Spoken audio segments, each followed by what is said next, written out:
Hi welcome back to my channel.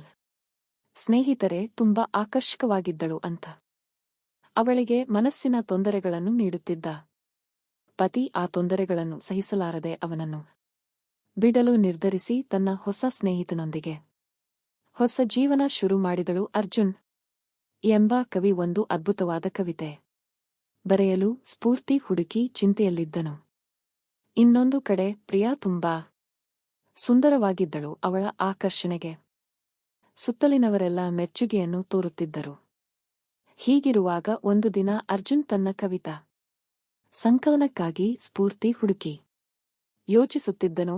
ಅವನ ಸ್ನೇಹಿತ ರಾಜ್ ಆತನಿಗೆ ಕರೆ ಮಾಡಿ ಏನಾದರೂ ಸ್ಫೂರ್ತಿ ಸಿಕ್ಕಿತೆ ಅಂತ ಕೇಳುತ್ತಾನೆ. ಆಗ ಅರ್ಜುನ್ ಇನ್ನೂ ಸಿಕ್ಕಿಲ್ಲ ಅಂತ ಹೇಳುವಷ್ಟರಲ್ಲಿ ಪ್ರಿಯಾ ಆತನ ಮುಂದೆ ಹಾದು ಹೋಗುತ್ತಾಳೆ. ಆಗ ಅರ್ಜುನ್ ಅವಳ ಆಕರ್ಷಣೆಗೆ ಮೋಹಗೊಂಡು ಅವಳನ್ನು ಹಿಂಬಾಲಿಸಿ ಅವಳ ಮನೆಯವರೆಗೆ ಬರುತ್ತಾನು. ಆಗ ಅಲ್ಲಿ ಪ್ರಿಯಾ ನೃತ್ಯ ತರಗತಿ ನಡೆಸುತ್ತಿರುತ್ತಾಳೆ. ಅವಳನ್ನು ನೋಡಿದ ಅರ್ಜುನ್ ನೇರವಾಗಿ ತನ್ನ ಮನೆಗೆ ಹೋಗಿ ಅವಳ ಬಗ್ಗೆ ಕವಿತೆ ಬರೆಯಲು ಯತ್ನಿಸುತ್ತಾನು. ಆದರೆ ಆಗಲೂ ಆ ಕವಿತೆ ಸರಿಯಾಗಿ ಬರೆಯಲು ಸಾಧ್ಯವಾಗದೆ ಹಾಳಾಗುತ್ತದೆ. ಆಗ ಅರ್ಜುನ್ ರಾಜ್ಗೆ ಕರೆ ಮಾಡಿ ನನಗೆ ಕವಿತೆ ಬರೆಯುವಾಗ ಗಮನ ಹರಿದು ಹೋಗುತ್ತಿದೆ ಅಂತ ಹೇಳುತ್ತಾನೆ. ಆಗ ರಾಜ್ ನೀನು ಬರೆಯುವ ವಿಷಯವನ್ನು ಹತ್ತಿರದಿಂದ ಅಧ್ಯಯನ ಮಾಡಿ ಮನಸಾರೆ ಇಷ್ಟಪಡದವರೆಗೂ ನಿನ್ನ ಕಲೆ ಪೂರ್ಣಗೊಳ್ಳುವುದಿಲ್ಲ ಅಂತ ಸಲಹೆ ನೀಡುತ್ತಾನೆ. ಇನ್ನು ಈ ಕಡೆ ಪ್ರಿಯಾಳ ಪತಿ ವಿಜಯ್ ಪ್ರಿಯಾ ತುಂಬಾ ಆಕರ್ಷಕವಾಗಿರುವುದರಿಂದ ನನ್ನ ಸ್ನೇಹಿತರು ಮತ್ತು ಬಂಧುಗಳು ನಿನ್ನ ಆಕರ್ಷಣೆಯನ್ನೇ ಪ್ರಶಂಸಿಸುತ್ತಾರೆ. ಅದನ್ನು ಕೇಳಿ ನನಗೆ ಅಸಮಾಧಾನವಾಗುತ್ತದೆ. ಡಾಕ್ಟರ್ಗಳು ನಾನು ಮಾನಸಿಕ ತೊಂದರೆಯವ ಅಂತ ಹೇಳುತ್ತಾರೆ. ಆದರೆ ಆ ತೊಂದರೆಗೆ ನೀನೇ ಕಾರಣ ಎಂದು ಅವರಿಗೆ ತಿಳಿಯಲಿಲ್ಲ. ನಾನು ನಿನ್ನ ಆಕರ್ಷಣೆಯನ್ನು ಕಡಿಮೆ ಮಾಡಿದವರೆಗೂ ನನಗೆ ಶಾಂತಿ ಇಲ್ಲ ಅಂತ ಅವಳಿಗೆ ಒಂದು ಬೆಳ್ಳಿ ಉಂಗುರ ಹಾಕಿ ಅದರಿಂದ ಅವಳ ಕೈಯನ್ನು ಗಟ್ಟಿಯಾಗಿ ಹಿಡಿದು ತಿರುವು ಮುರುವು ಮಾಡಲು ಮೋಡಿ ಸಂಭೋಗ ವಶೀಕರಣ ಸ್ಪೆಷಲಿಸ್ಟ್. ವಶೀಕರಣಕ್ಕೋಸ್ಕರನೇ ಕರೆ ಮಾಡಿ. ಮಹಾಕಾಳಿ ತಾಂತ್ರಿಕ ಪೀಠಂ ಶ್ರೀ ಮಹಾ ಅಘೋರ ತಪಸ್ವಿ. ನಿಮ್ಮ ಪ್ರೀತಿಯನ್ನ ಮರಳಿ ಪಡೆಯಬೇಕೇ? ನಿಮ್ಮ ಪ್ರೀತಿಯನ್ನ ಮನೆಯಲ್ಲಿ ಒಪ್ಪುತ್ತಿಲ್ಲವೇ? ನೀವು ಇಷ್ಟಪಟ್ಟ ವ್ಯಕ್ತಿ ನಿಮ್ಮಂತೆ ಆಗಬೇಕೇ? ಲವ್ ಮ್ಯಾರೇಜ್ ನಲ್ಲಿ ಕುಟುಂಬದಿಂದ ಕಿರಿಕಿರಿಯಾಗುತ್ತಿದೆಯೇ? ನಿಮ್ಮ ಪತಿ ಅಥವಾ ಪತ್ನಿಗೆ ಪರಸ್ತ್ರೀ ಸಹವಾಸ ಬಿಡಿಸಬೇಕೇ?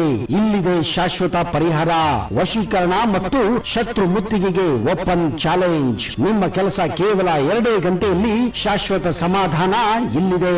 ಕೆಲಸ ಆಗದಿದ್ದಲ್ಲಿ ನಿಮ್ಮ ಹಣ ವಾಪಸ್. ಗುಪ್ತ ಅಘೋರ ವಾಮ ಪದ್ಧತಿಯಿಂದ ಇಲ್ಲಿ ಶಾಶ್ವತ ಪರಿಹಾರ ಗ್ಯಾರಂಟಿ. ನಂಬಿಸುತ್ತಾನೆ. ಆಗ ಪ್ರಿಯಾ ಆತನನ್ನು ಬೇಡಿಕೊಂಡು ತಪ್ಪಿಸಿಕೊಳ್ಳಲು ಯತ್ನಿಸುತ್ತಾಳೆ. ಈ ಮೊದಲು ವಿಜಯ್ ಪ್ರಿಯಾಳ ಆಕರ್ಷಣೆ ಕಡಿಮೆ ಮಾಡಲು ಅವಳ ಮುಖದ ಮೇಲೆ ಪೆನ್ನಿನಿಂದ ಗೀರುಗಳನ್ನು ಮಾಡಿದ್ದನು. ನಂತರ ಇದರಿಂದಲೇ ಆಯಾಸಗೊಂಡ ಪ್ರಿಯಾ ದುಃಖದಿಂದ ಕುಳಿತುಕೊಳ್ಳುತ್ತಾಳೆ. ಅರ್ಜುನ್ ಅದನ್ನೆಲ್ಲ ನೋಡಿ 93 ಬೇಸರಪಟ್ಟು ಮರುದಿನ ಪ್ರಿಯಾ ಬಳಿ ಬಂದು ನಾನು ಬಿಎ ಓದುತ್ತಿದ್ದೇನೆ, ನನಗೂ ನೃತ್ಯ ತರಗತಿ ಕಲಿಸಿ ಅಂತ ಕೇಳುತ್ತಾನೆ. ಆಗ ಪ್ರಿಯಾ ಈಗ ವಿದ್ಯಾರ್ಥಿಗಳು ಹೆಚ್ಚಾಗಿದ್ದಾರೆ, ಸಾಧ್ಯವಿಲ್ಲ ಅಂತ ಹೇಳುತ್ತಾಳೆ.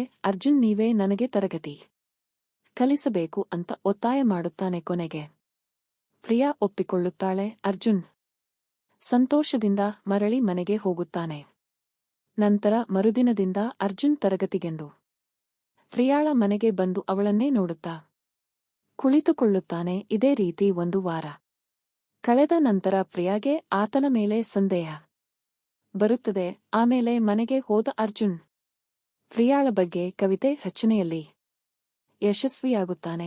ಈ ಕಡೆ ಪ್ರಿಯಾ ಬಟ್ಟೆ ಒಗೆಯುತ್ತಿರುವಾಗ ಪಿನ್ನನ್ನು ಕುರ್ಚಿಯ ಮೇಲೆ ಮರೆತು ಇಟ್ಟಿರುತ್ತಾಳೆ. ಆಗ ಅಲ್ಲಿಗೆ ಬಂದ ವಿಜಯ್ ಕುರ್ಚಿ ಮೇಲೆ ಕುಳಿತುಕೊಳ್ಳಲು ಹೋದಾಗ ಆ ಪಿನ್ ಆತನ ಕೈಗೆ ಚುಚ್ಚುತ್ತದೆ. ಆಗ ಕೋಪಗೊಂಡ ವಿಜಯ್ ಅದೇ ಪಿನ್ನಿನಿಂದ ಪ್ರಿಯಾಳ ದೇಹಕ್ಕೆ ಚುಚ್ಚುವಂತೆ ಮಾಡಲು ಆರಂಭಿಸುತ್ತಾನೆ. ಆಗ ಪ್ರಿಯಾ ನೋವಿನಿಂದ ಅಳಲು ಶುರು ಮಾಡುತ್ತಾಳೆ. ವಿಜಯ್ ನಿನ್ನ ಈ ಅಳುವುದನ್ನು ಕೇಳಿ ನನಗೆ ಸಂತೋಷವಾಗುತ್ತಿದೆ ಅಂತ ಹೇಳಿ ದೊಡ್ಡದಾಗಿ ನಗಲು ಆರಂಭಿಸುತ್ತಾನೆ. ನಂತರ ಮರುದಿನ ರಾಜ್ ಅರ್ಜುನ್ಗೆ ಕರೆ ಮಾಡಿ ನಿನ್ನ ಕವಿತೆಗೆ ಮೊದಲ ಪ್ರಶಸ್ತಿ ಬಂದಿದೆ ಅಂತ ಹೇಳುತ್ತಾನೆ. ಆಗ ಅರ್ಜುನ್ ಬಹಳ ಸಂತೋಷಪಡುತ್ತಾನೆ. ಮರುದಿನ ಆ ಸುದ್ದಿ ಎಲ್ಲಾ ಕಡೆ ಹಬ್ಬುತ್ತದೆ. ಅದು ಪ್ರಿಯಾಗೆ ತಿಳಿದು ಆಘಾತಗೊಂಡ ಅವಳು ಅರ್ಜುನ್ ಬಳಿ ಬಂದು, ನೀನು ನನ್ನ ವಿದ್ಯಾರ್ಥಿ ಅಂತ ನಟಿಸಿ ನನಗೆ ಗೊತ್ತಾಗದಂತೆ ನನ್ನ ಬಗ್ಗೆ ಕವಿತೆಗಳನ್ನು ಬರೆದು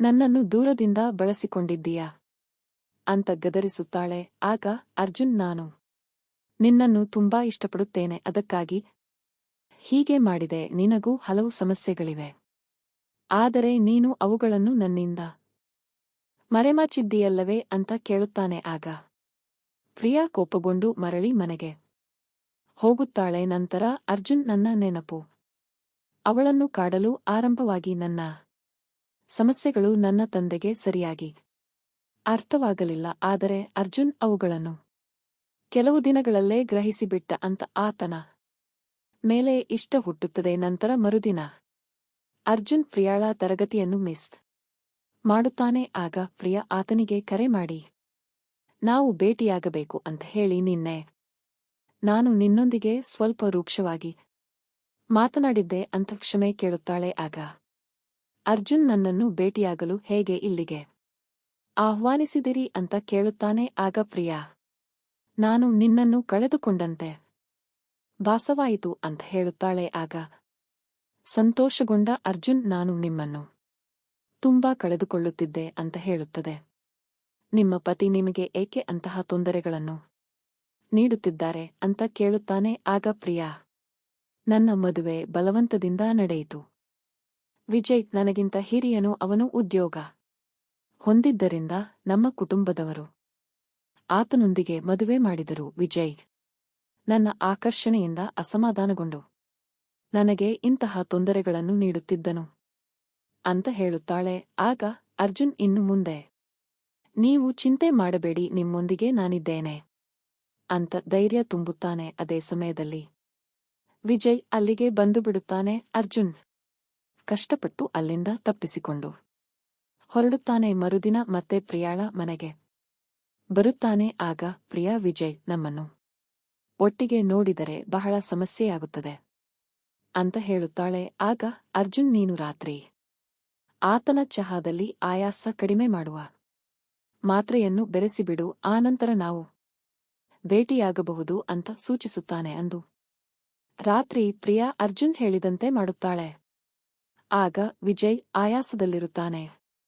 ಸಂತೋಷಗೊಂಡ ಪ್ರಿಯಾ, ನಿನ್ನ ಸಲಹೆ ತುಂಬಾ ಚೆನ್ನಾಗಿದೆ ಅಂತ ಅರ್ಜುನ್ಗೆ ಹೇಳುತ್ತಾಳೆ. ಆಗ ಅರ್ಜುನ್, ನಮ್ಮ ನಡುವೆ ಈಗ ಯಾರೂ ಇಲ್ಲ ಅಂತ ಹೇಳಿ ಅವಳೊಂದಿಗೆ ಸಂತೋಷದ ಕ್ಷಣಗಳನ್ನು ಕಳೆಯುತ್ತಾನೆ. ನಂತರ 1 ತಿಂಗಳವರೆಗೆ ಅವರಿಬ್ಬರೂ ಇದೇ ರೀತಿ ಆನಂದಿಸುತ್ತಾರೆ. ಆಮೇಲೆ ಒಂದು ದಿನ ಅರ್ಜುನ್ನ ಅಮ್ಮ ಸರಸ್ವತಿ, ಪ್ರಿಯಾ ಸರಿಯಿಲ್ಲ, ನೀನು ಅವಳ ಸುತ್ತಲೂ ಸುತ್ತಾಡುವುದು ನನಗೆ ಇಷ್ಟವಿಲ್ಲ ಅಂತ ಅರ್ಜುನ್ಗೆ ಹೇಳುತ್ತಾಳೆ. ಆಗ ಅರ್ಜುನ್, ನಿಮಗೆ ಯಾರೂ ತಪ್ಪು ಮಾಹಿತಿ ನೀಡಿದ್ದಾರೆ, ನಾನು ನನ್ನ ಸ್ನೇಹಿತನನ್ನು ಭೇಟಿಯಾಗಲು ಹೋಗುತ್ತೇನೆ ಅಷ್ಟೇ ಅಂತ ಹೇಳುತ್ತಾನೆ. ನಂತರ ಮರುದಿನ ವಿಜಯ್, ನಿನ್ನ ಆಕರ್ಷಣೆ ದಿನಕ್ಕೆ ದಿನ ಹೆಚ್ಚಾಗುತ್ತಿದೆ, ನೀನು ತುಂಬಾ ಸಂತೋಷದಲ್ಲಿರುವಂತೆ ಕಾಣುತ್ತೀಯಾ, ನೀನು ನನ್ನೊಂದಿಗೆ ಏನೋ ಮರೆಮಾಡುತ್ತಿಲ್ಲವಲ್ಲ ಅಂತ ಪ್ರಿಯಾಳನ್ನು ಕೇಳುತ್ತಾನೆ. ಆಗ ಪ್ರಿಯಾ, ಅಂತಹದ್ದೇನೂ ಇಲ್ಲ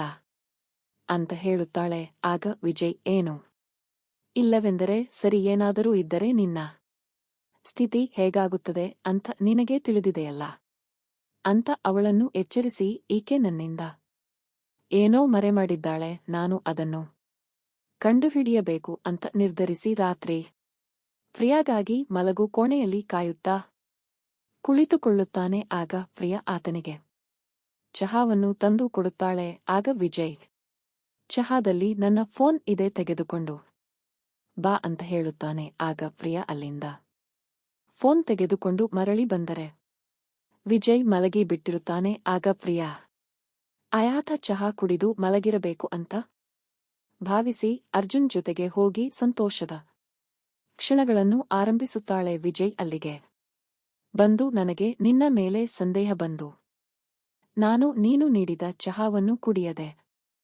ಚೆಲ್ಲಿದ್ದೆ ಅಂತ ಹೇಳಿ ಕೋಪಗೊಂಡು ಅರ್ಜುನ್ ಮೇಲೆ ಗದರಿಸಲು ಮುಂದಾಗುತ್ತಾನೆ. ಆಗ ಪ್ರಿಯಾ ಹಿಂದಿಂದ ವಿಜಯ್ನು ತಡೆಯಲು ಯತ್ನಿಸುತ್ತಾಳೆ. ಆಗ ವಿಜಯ್ ಕೆಳಗೆ ಬಿದ್ದು ತಲೆಗೆ ಬೆಟ್ಟಾಗಿ ಅಪಸ್ಮಾರಕ್ಕೆ ಒಳಗಾಗಿ ಆಸ್ಪತ್ರೆಗೆ ಹೋಗಿ ಸುಧಾರಿಸಿಕೊಳ್ಳುತ್ತಾನು. ಆಗ ಅರ್ಜುನ್ ವಿಜಯ್ನ ಸ್ಥಿತಿಯನ್ನು ನೋಡಿ ಆತನೊಂದಿಗೆ ಮಾತನಾಡಿ ತಪ್ಪುಗಳನ್ನು ಸರಿಪಡಿಸಿಕೊಳ್ಳುವಂತೆ ಹೇಳುತ್ತಾನು. ನಂತರ ಸಂತೋಷಗೊಂಡ ಪ್ರಿಯಾ ಅರ್ಜುನ್ ಜೊತೆ ಹೊಸ ಜೀವನ ಶುರು ಮಾಡುತ್ತಾಳೆ. ಅರ್ಜುನ್, ಇಂದು ನಮ್ಮ ಅಧಿಕೃತ ಮೊದಲ ರಾತ್ರಿ. ಇನ್ನು ಮುಂದೆ ನಾವು ಶಾಶ್ವತವಾಗಿ ಒಂದಾಗಬಹುದು ಅಂತ ಪ್ರಿಯಾಗೆ ಹೇಳಿ ಅವಳೊಂದಿಗೆ ಸಂತೋಷದ ಕ್ಷಣಗಳನ್ನು ಕಳೆಯುತ್ತಾನೆ. ಮರುದಿನ ಒಬ್ಬ ಅಪರಿಚಿತ ವ್ಯಕ್ತಿ ಅರ್ಜುನ್ಗೆ ಕರೆ ಮಾಡಿ, ನನ್ನ ಬಳಿ ನೀವು ವಿಜಯ್ ಅವರ ಸ್ಥಿತಿಯ ಸಂದರ್ಭದ ವಿಡಿಯೋ ಇದೆ, ನಾನು ಅದನ್ನು ಪೊಲೀಸರಿಗೆ ತೋರಿಸಬಾರದೆಂದರೆ ನೀವು ನನಗೆ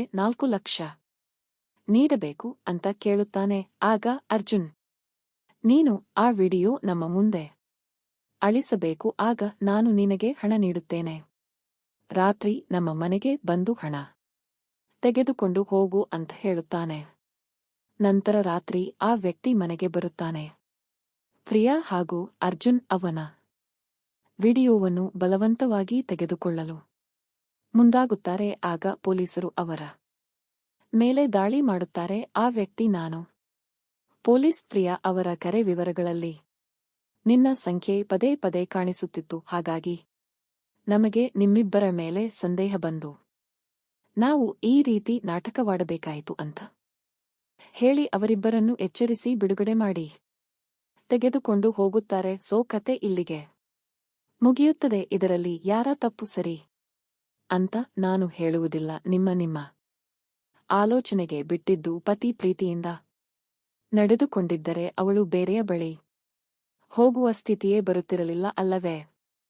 ಹಾಗೆ ಅಂದುಕೊಂಡು ಪತಿಯನ್ನು ಬಿಟ್ಟಿದ್ದು ತಪ್ಪೋ ಸರಿಯೋ ಬಿಡಿ, ಇತರ ಮನೆಯ ವಿಷಯ ನಮಗೇಕೆ ಅಲ್ಲವೇ? ಓಕೆ, ಈ ವಿಡಿಯೋ ಇಷ್ಟವಾದರೆ ಲೈಕ್ ಮಾಡಿ, ಶೇರ್ ಮಾಡಿ, ಕಾಮೆಂಟ್ ಭಾಗದಲ್ಲಿ ನಿಮ್ಮ ಅಭಿಪ್ರಾಯವನ್ನು ಹೇಳುವುದನ್ನು ಮರೆಯಬೇಡಿ. ಹಾಗೆ ನನ್ನ ಚಾನೆಲ್ನ್ನು ಸಬ್ಸ್ಕ್ರೈಬ್ ಮಾಡಿಕೊಂಡು ಪಕ್ಕದಲ್ಲಿರುವ ಬೆಲ್ ಚಿಹ್ನೆಯನ್ನು ಕ್ಲಿಕ್ ಮಾಡಿದರೆ ನಾನು ಯಾವ ವಿಡಿಯೋ ಮಾಡಿದರೂ ಅಧಿಸೂಚನೆ ಬರುತ್ತದೆ. ಸೋ ಮೀಟ್ ಮಾಡೋಣ ಮತ್ತೊಂದು ರೋಚಕ ಕಥೆಯೊಂದಿಗೆ. ನಾನು ನಿಮ್ಮ ಮುಂದೆ ಬರುತ್ತೇನೆ. ಅಲ್ಲಿವರೆಗೂ ಟೇಕ್ ಕೇರ್. ಬೈ. ನಮಸ್ಕಾರ. ಮೋಡಿ ಸಂಭೋಗ ವಶೀಕರಣ ಸ್ಪೆಷಲಿಸ್ಟ್. ವಶೀಕರಣಕ್ಕೋಸ್ಕರನೇ ಕರೆ ಮಾಡಿ. ಮಹಾಕಾಳಿ ತಾಂತ್ರಿಕ ಪೀಠಂ ಶ್ರೀ ಮಹಾ ಅಘೋರ ತಪಸ್ವಿ ನಿಮ್ಮ ಪ್ರೀತಿಯನ್ನ ಮರಳಿ ಪಡೆಯಬೇಕೇ? ನಿಮ್ಮ ಪ್ರೀತಿಯನ್ನ ಮನೆಯಲ್ಲಿ ಒಪ್ಪುತ್ತಿಲ್ಲವೇ? ನೀವು ಇಷ್ಟಪಟ್ಟ ವ್ಯಕ್ತಿ ನಿಮ್ಮಂತೆ ಆಗಬೇಕೇ? ಲವ್ ಮ್ಯಾರೇಜ್ ನಲ್ಲಿ ಕುಟುಂಬದಿಂದ ಕಿರಿಕಿರಿಯಾಗುತ್ತಿದೆಯೇ? ನಿಮ್ಮ ಪತಿ ಅಥವಾ ಪತ್ನಿಗೆ ಪರಸ್ತ್ರೀ ಸಹವಾಸ ಬಿಡಿಸಬೇಕೇ? ಇಲ್ಲಿದೆ ಶಾಶ್ವತ ಪರಿಹಾರ.